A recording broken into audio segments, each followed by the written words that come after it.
SeaWorld Orlando is the forgotten child of the major theme parks in Orlando. This park doesn't get as much attention as it deserves.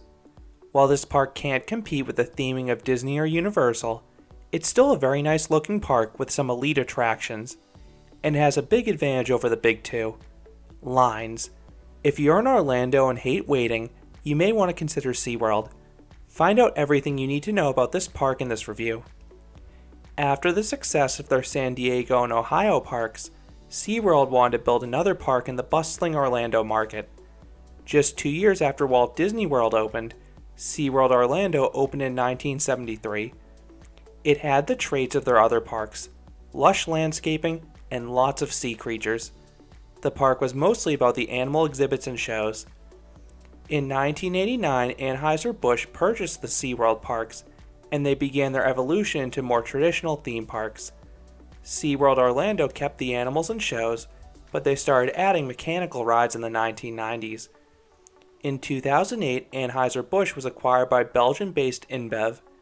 This included all of Busch's properties, including the Busch Entertainment theme park division.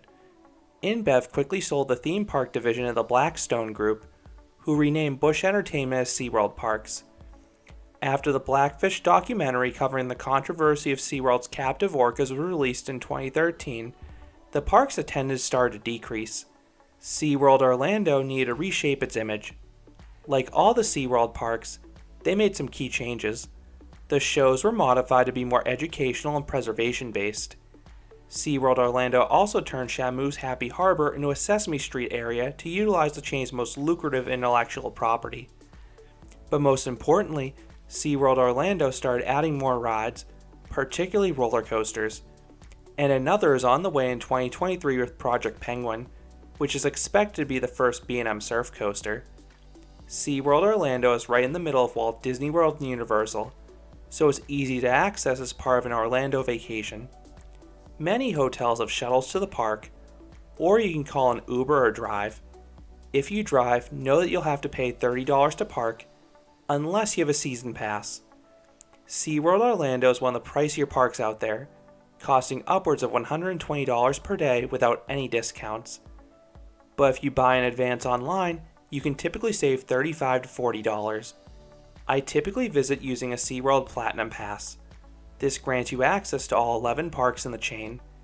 If you buy the one with SeaWorld Orlando as your home park, you'll be paying nearly $500. However, you can buy a Platinum Pass for a different home park for nearly half the price, as long as you don't have a SeaWorld park in the state where you reside. If you have a SeaWorld park in your home state, the fine print states that you need to purchase the pass for that park. If you don't have a SeaWorld park in your home state, the ones for Sesame Place and SeaWorld San Antonio tend to be the cheapest. It's also worth noting there are some benefits specific to your home park, such as the free tickets and some of the special experiences. I love this park's appearance. It starts with the main entrance, you pass this picturesque lighthouse on the water with rocks, and it continues as you get deeper into the park. The park is bright and colorful. Rides often sport fresh and vibrant paint schemes. The park is extremely well landscaped as well, with plenty of flowers, tropical trees, and a giant lagoon in the center of the park. I think it's the best landscaped park in Orlando. The park also complements the natural beauty with some theming. It can't match Disney or Universal, but it only adds to the already strong atmosphere. And several of the signature rides have musical scores pumping through the area as well, which is a really nice touch. SeaWorld Orlando is a large park spanning 200 acres. The park is fairly easy to navigate though, because it mostly forms a giant loop around the lagoon. But there are two small downsides to the layout. One, there are a few narrow pathways that can get clogged up on busy days, particularly the bridge cutting across the lagoon. Two, the park is known to close off entire sections of the park at once as construction and repainting takes place. Now let's talk about the operations. Employees here are usually friendly, and dispatches are typically quick. I want to call out Mayco's crew in particular. They have some of the fastest dispatches I've seen in any coaster, and they routinely roll trains. The one coaster that's notoriously slow dispatches though is Manta. That ride always stacks, and the line moves at a snail's pace. SeaWorld will usually run multiple trains on busy days, but they will sometimes run one train on their coasters on quiet days outside of peak season. There are two downsides to this park's operations. First, the park no longer publishes their annual maintenance schedule in advance. The park will update the rides page to state when an attraction is closed for refurbishment, but you have no notice if you're planning a trip in the future. You also need to pay attention if a ride is being repainted. With Manta earlier this year, the ride was open on weekends, but it was closed during the week for painting. There was no mention of this on the website. I only knew about this from some enthusiast friends in the area. Second, the park has staggered opening times. In past years, Mayco would open an hour late. Now Mayco opens with the park, but their two newest rides in Infinity Falls and Icebreaker both open an hour late because they're in the back of the park. Even on days when this park is swamped, ride lines tend to be manageable if you have a good strategy. The shows suck a lot of people out of the ride queues. Most people head to Manta first because it's at the front of the park. This is the coaster that routinely gets the longest line and it spikes early in the day. If you want to get a ride at Manta with no wait, you need to be one of the first people in the park. Otherwise, it's smarter to return in the afternoon when the line dies down. I would then make a loop hitting Journey to Atlantis and Kraken. Kraken is a manageable wait most days because of its capacity, but Journey to Atlantis can generate a lengthy queue line on a warm day. I would then hit the Antarctica Penguin exhibit because that's the one animal exhibit that has a queue line and often does have a line. Once done, head towards Mayco.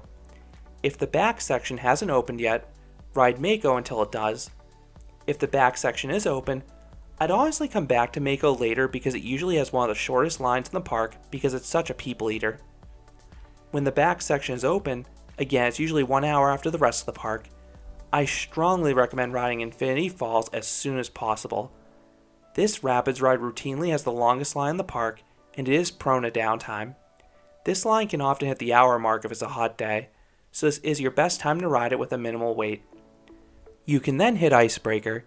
Despite being the new coaster, it has had manageable waits in my visits because it almost always runs two trains to this point even on quiet days. You can then leisurely enjoy the rest of the day taking in the shows, exhibits, and re-riding your favorite attractions. If lines are an issue, you can purchase a quick queue skip the line pass. Prices fluctuate wildly. They can be as low as $15 or as high as $100 depending on crowds and the day of the week. And if you have a Platinum Pass, you can get 50% off. Just note if your home park isn't SeaWorld Orlando, you need to buy the quick queue in person or over the phone to get the discount. But if you're pressed for time or visit on a busy day, this will get you onto most rides in a flash. Now let's talk about that ride lineup. SeaWorld is about quality over quantity. There are barely any flat rides here. You won't find any spinning or pendulum rides. The only adult flat is the 40-story tall Sky Tower. This ride tends to be closed for me, but when it's open it has stunning views of the park and surrounding area. Nearly half the park's rides are located in one area, the Sesame Street Kids area. This land has plenty to keep kids busy. The entire land is colorful and it's home to a collection of small rides, playgrounds, themed facades, and all the famous characters. You have standard meet and greets plus an energetic parade. The focal point of this park's ride lineup though are the roller coasters. However, there are limited options if you're not 54 inches tall. You must be at least 54 inches tall to ride 4 of the park's 6 coasters, and they happen to be the 4 best ones. Mayco is the park's best attraction and one of the top rides in Florida. This Balger and Mabillard Hypercoaster is the park's tallest, fastest, and longest ride. The lift hill looms large over the park, and I love how the camelbacks run along the water. The first half is one of the best sequences on any B&M. The first drop and camelbacks deliver some very strong and sustained floater airtime. It's some of the best airtime you can get on any coaster. The second half is considerably tamer though, but the swooping turns are visually pleasing both on and off ride as they go above the pathways and water. I have a separate review on this coaster, but it's extremely re-rideable between the quality and smoothness. Manta is a B&M flying coaster. I love this ride's placement over the midways and water. The visuals elevate an already strong layout. The 4 inversions are fantastic. The pretzel loop has some insane positive Gs. Then the remaining 3 inversions are graceful and floaty, which is magical in the flying position. Make sure to ride this one in the back if you want the most forceful experience. Kraken is the recently repainted B&M Floorless. The ride has a solid initial drop followed by 7 giant inversions. I particularly love the snappy 0G roll and the second vertical loop, which is buried in a trench. This is one of the best floorless coasters out there, primarily because of the inversions, which I cover in our review. One note in this coaster though is that it can have a shimmy if the trains aren't fully loaded. Otherwise it's usually smooth. Icebreaker is the newest coaster. It was supposed to fill the void as the park's family coaster, but the height restriction was raised to 54 inches shortly after it opened. The ride is also more intense than it looks. The ride has modest stats, but it has some aggressive ejector airtime. The small bunny hills and top hat really launch riders out of their seat. The ride really surprised me, and it may be the best coaster Premier Rides has ever constructed, which I cover in a review. Super Grover's Boxcar Derby is the park's junior coaster. This Zero creation is bigger than most kids' coasters, so adults can ride it without any issue. However, I do recall it having a noticeable rattle the one time I rode it. The final coaster also combines elements of a water ride and dark ride. Journey to Atlantis was the prototype mock water coaster, and it may be the best of its kind. The ride has a gorgeous themed facade, and the initial dark ride section has some great physical sets. Then you also have some thrills with the main drop having a little airtime and zip. Most seats get riders comfortably refreshed, but avoid the front unless you want to get drenched head to toe. Watch my review to find out why. The other water ride is Infinity Falls, and this one will most certainly soak you. This one is one of the best rapids rides in the world. It's a masterpiece between the landscaping and powerful rapids. There are quite a few rapids that will send massive walls of water into the boat. Then you also have that unique elevator lift and a large drop at the end of the ride. SeaWorld also has a water park next door in Aquatica. It is a separate ticket, but it's a really nice water park. I have an entire review on Aquatica, but it has a relaxing atmosphere combined with some solid slides, including arguably the most intense speed slide in the world in Ehu's Breakaway Falls. But back to SeaWorld. This park has another major gap in their ride lineup, and it's painful to say this because it never used to be an issue. Dark rides. SeaWorld Orlando currently has none. They used to have the Wild Arctic Simulator and the Antarctica Trackless Dark Ride, but both have been standing but not operating for years and are probably permanently retired at this point. These were excellent options in the summer months to escape the heat and frequent thunderstorms. Beyond the rides, you have all those animal encounters. You have 3 options to see them: shows, tours, and exhibits. If you have a favorite sea creature, there's a good chance you'll find them here. The exhibits are scattered throughout the park, but there are 3 that stand out most for me. My favorite exhibit is Antarctica with the penguins. The cold air feels amazing, and you can see nearly 100 penguins waddling and swimming about. I also love the dolphin nursery towards the front of the park. Those animals always seem to know when a camera is out, and they'll swim right up against the glass. Then there's the shark encounter, which is an indoor aquarium that includes a 360-degree shark tank with some cool views. And this is only the tip of the iceberg. You have several other exhibits, sometimes in the queue line or exit of an attraction even. If you want to get even closer to the animals, the park offers paid tours. I've done a few of these over the years, and I highly recommend them. They're short and a little pricey, but the trainers are highly knowledgeable, and you can get super close to the animals. Sometimes you can even touch them. My favorite of the bunch was again the penguin tour. Finally, you have the animal shows. These are the main reason many people visit SeaWorld.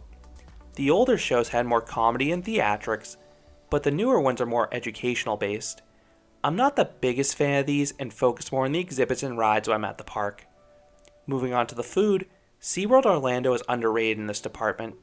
The best food in the park is Shark's Underwater Grill. It is a pricey and upscale meal, but the food quality is exceptional, and it's surreal dining next to a shark tank. Dine with Shamu is an all-you-can-eat buffet. I know this was understandably paused during COVID, but it's a great option to stuff your face with solid food. And you can also get a Q&A with a trainer and also see the whales perform a trick or two, all while you're eating. For quick service, I love the Pretzel Kitchen. A fresh pretzel from this place is one of my favorite snacks at any theme park. The pretzels are doughy and buttery. SeaWorld Orlando is open year-round, and they've recently started special events through the year. They recently had a food festival that seems to have been well received, and last year they added Hallow Scream. I didn't attend this, but those who did said the haunts were pretty good for a first year event, and it was awesome getting Mayco night rides. So do I recommend SeaWorld Orlando? Absolutely. While I put Islands of Adventure and Magic Kingdom ahead of this park, I do think it's the third best theme park in Orlando. This is a really well-rounded park. I love how the place offers a strong roller coaster lineup with a top-notch appearance and all those animal exhibits.